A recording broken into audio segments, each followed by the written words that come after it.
Welcome everyone in this fifth lecture of Business English about advertising.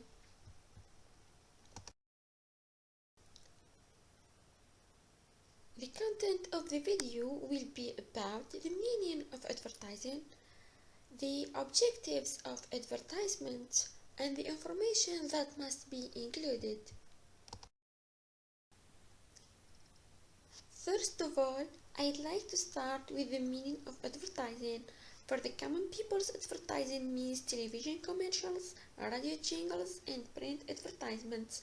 Advertising is any paid form of non-personal presentation and promotion of ideas, goods, or services through mass media such as newspapers, magazines, television, or radio by an identified sponsor.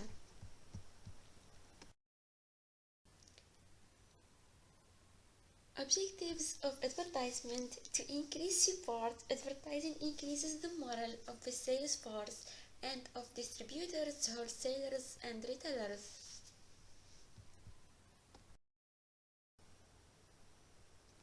To stimulate sales amongst present, former, and future customers, it involves decisions regarding the media.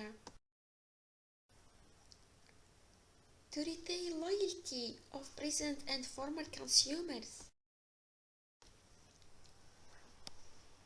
To protect an image, advertising is used to promote an overall image of respect and trust for an organization. What is included in advertising? The information in advertisement should benefit the buyers. It should suggest better solutions to their problems.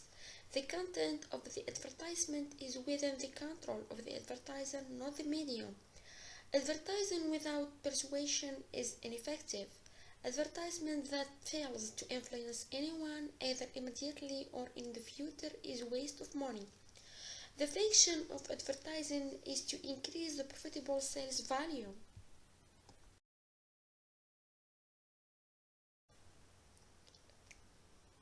That's all we have in this video. Thank you so much for watching.